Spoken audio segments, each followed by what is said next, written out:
নমস্কার বন্ধুরা, আজকে ইয়াম্মি একটি স্ন্যাক্সের রেসিপি শেয়ার করছি, যেটা বাড়িতে আপনারা খুব সহজে তৈরি করে নিতে পারেন আর খেতে কিন্তু দারুণ। বন্ধুরা, এই স্ন্যাক্সের রেসিপিটি তৈরি করার জন্য এখানে 100 গ্রাম পনির আর 2টো সেদ্ধ করা আলু নিয়ে নিয়েছি। পনিরটাকে আগে ভালো করে হাত দিয়ে মেখে নেব। তার আগে পনিরটাকে আমি 2বার পরিষ্কার জল দিয়ে ধুয়ে নিয়েছি।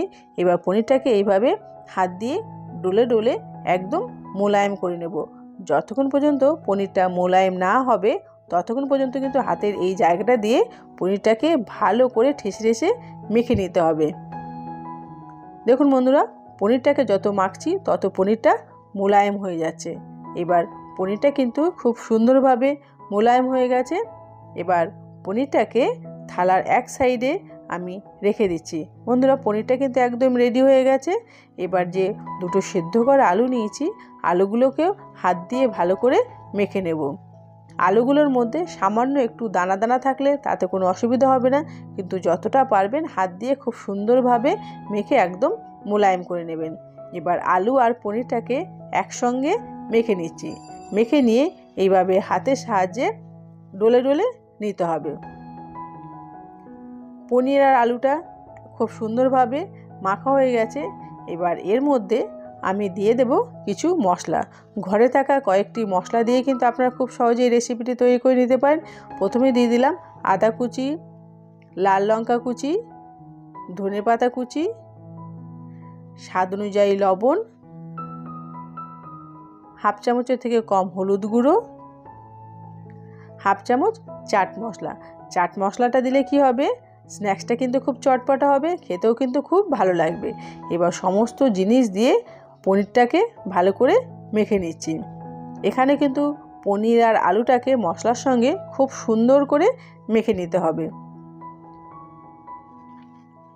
দেখুন বন্ধুরা, একদম মাখা রেডি হয়ে গেছে। এবার হাতে একটু তেল নিয়ে এবার পনিরের ডো থেকে ছোট ছোট এইভাবে অংশ তুলে নিয়ে হাতের সাহায্যে গোল করে নেব। গোল করে এবার হাতে তালু দিয়ে প্রেস করে এইভাবে চ্যাপটা করে তৈরি করে নেব। আমি এরকম শেপ দিয়েছি, আপনারা চাইলে অন্য শেপও দিতে পারেন। এইভাবেই সমস্ত পনিরের কাবাবগুলো তৈরি করে নেব। দেখুন বন্ধুরা, খুব সহজেই কিন্তু এটা আপনারা তৈরি করে নিতে পারেন। এটা খেতে কিন্তু দুর্দান্ত, বাচ্চা থেকে বড় সবারই কিন্তু এটা খুবই ভালো লাগবে। একদম অন্য রকম একটা স্ন্যাক্সের রেসিপি। দেখুন বন্ধুরা, সবগুলো তৈরি করে নিয়েছি, কত সুন্দর দেখতে লাগছে। এবার আমি এক বাটিতে ব্যাটার তৈরি করে নেব। প্রথমে বাটিতে দিয়ে দিয়েছি 3 চামচ ছাতু, 1 চামচ সুজি আর 1 চামচ আটা।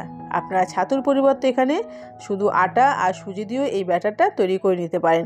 তার মধ্যে দিয়ে দিলাম অল্প একটু লবণ আর অল্প একটু হলুদের গুঁড়ো। প্রথমে শুকনো অবস্থাতে এগুলো একটু মিশিয়ে নিচ্ছি। এবার এর মধ্যে দিয়ে দিচ্ছি আর একটু লঙ্কা কুচি আর ধনেপাতা কুচি, আর দিয়ে দিচ্ছি জল। জল দিয়েই কিন্তু একটা থকথকে ব্যাটার আমি তৈরি করে নেব। দেখুন বন্ধুরা, ব্যাটারটা একদম রেডি হয়ে গেছে। এটা কিন্তু গাঢ় গাঢ়ই তৈরি করে নিতে হবে। এবার কড়াইতে তেল বসিয়ে দিয়ে তেলটাকে গরম করে নিয়ে গ্যাসটাকে কমিয়ে দিয়েছি। এবার একটা একটা করে পনিরের কাবাব তুলে নিয়ে ব্যাটারের মধ্যে ডুবিয়ে নিয়ে এইভাবে ভেজে নেব। এগুলো তেলে দেওয়া মাত্রই কিন্তু তেলের হিটটা কমে যাবে। সঙ্গে সঙ্গে কিন্তু এগুলো নাড়তে যাবেন না, তাহলে ভেঙে যেতে পারে। একটু ওয়েট করে নিয়ে এইভাবে উল্টে পাল্টে নিলেই কিন্তু পনিরের কাবাবগুলো একদম রেডি হয়ে যাবে।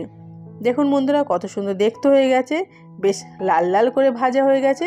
এবার ভালো করে তেল ঝরিয়ে নিয়ে প্রত্যেকটি পনিরের কাবাব তুলে নিচ্ছি। এভাবে কিন্তু সমস্ত পনিরের কাবাবগুলো ভেজে নিয়েছি। দেখুন বন্ধুরা, কত সুন্দর দেখতে লাগছে। দেখতে কিন্তু অসাধারণ হয়েছে, খেতেও কিন্তু দুর্দান্ত। একটা ভেঙে আমি আপনাদেরকে দেখিয়ে দিচ্ছি যে ভেতরটা কেমন হয়েছে। দেখুন বন্ধুরা, ভেতরটা কত সুন্দর, একদম পনিরের কালারটা জলজল করছে। বন্ধুরা, আপনারা অবশ্যই এই রেসিপিটি একবার বাড়িতে তৈরি করবেন। ভালো লাগলে অবশ্যই একটা লাইক করবেন, বন্ধুদের মধ্যে শেয়ার করে দেবেন। থ্যাংক